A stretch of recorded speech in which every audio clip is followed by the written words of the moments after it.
Hi, this is question 90 on stoichiometry. Let's solve it. What amount of oxygen in grams is expected from the decomposition of 100 grams of nitroglycerin? And that is nitroglycerin there. That's C with a subscript 3. It's meant to be a subscript H5N3O9. And then you have what you have on the right hand side. Now, is this equation balanced? It is not balanced because we have 12 carbon here, and then this is 3.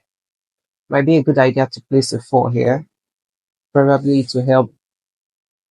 But then let's check other things. Hydrogen, 4 times 5, that's 20.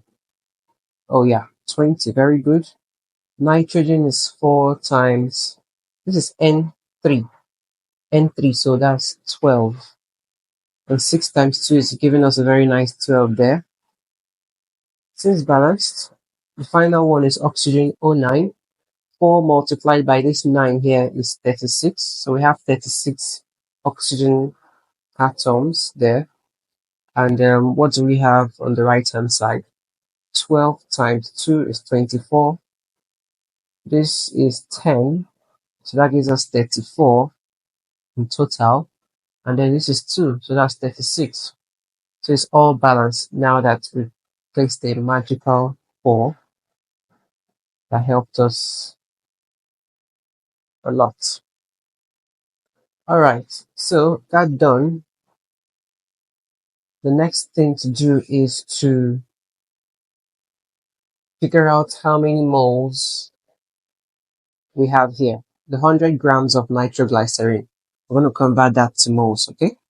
But first, I think it would be a good idea to figure out the molar mass of nitroglycerin. C3H5N3O9. So that will be 3 times 12 plus 5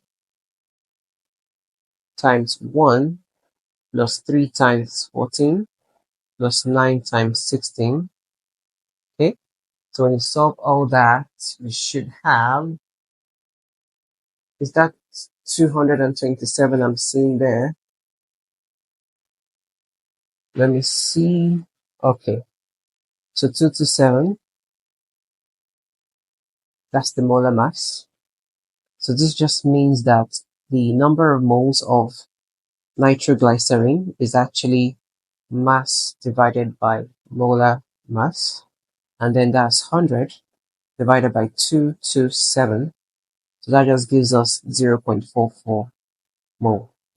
Alright, so let's pause here. How has your experience been as a chemistry student, or if you're taking chemistry in school? How has that experience been for you? Let me know. So we're going to move on with this question in a while. Yeah, but then I would really like to know how chemistry is treating you and what subjects you're finding, or what topics rather, you're finding difficult in chemistry. So let us know in the comments. Right.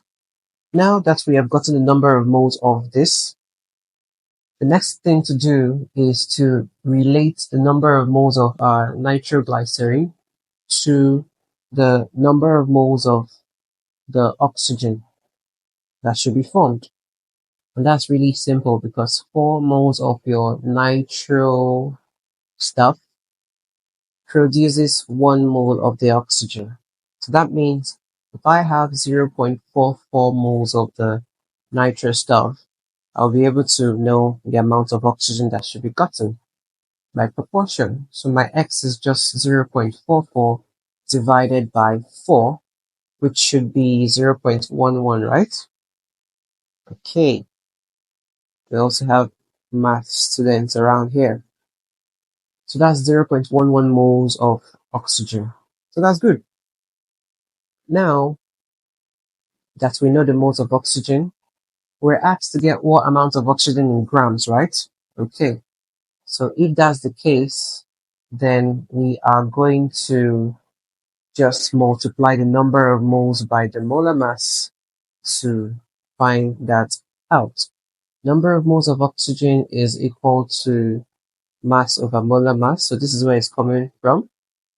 Then the mass will just be the number of moles times molar mass. That's it. What's the number of moles of oxygen? What's the molar mass of oxygen? O2, 32.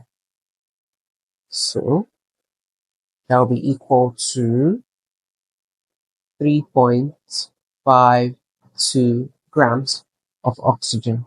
Can you see there? 3.52, that's the answer. Okay, so yeah, that's it on question 90.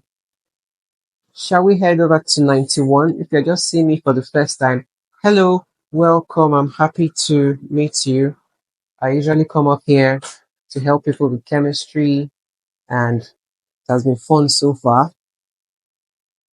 Yeah, so if you're just seeing us for the very first time, just subscribe to this page. There is video 91 coming up on stoichiometry. We're learning about stoichiometry because it's a problem a lot of students have in chemistry. After teaching a lot of students, I've personally found out that this is like a pain point for a lot of people. Yeah, so that's it. Hopefully this helps somebody out there. Right. I'll see you on question 91, okay? Bye-bye.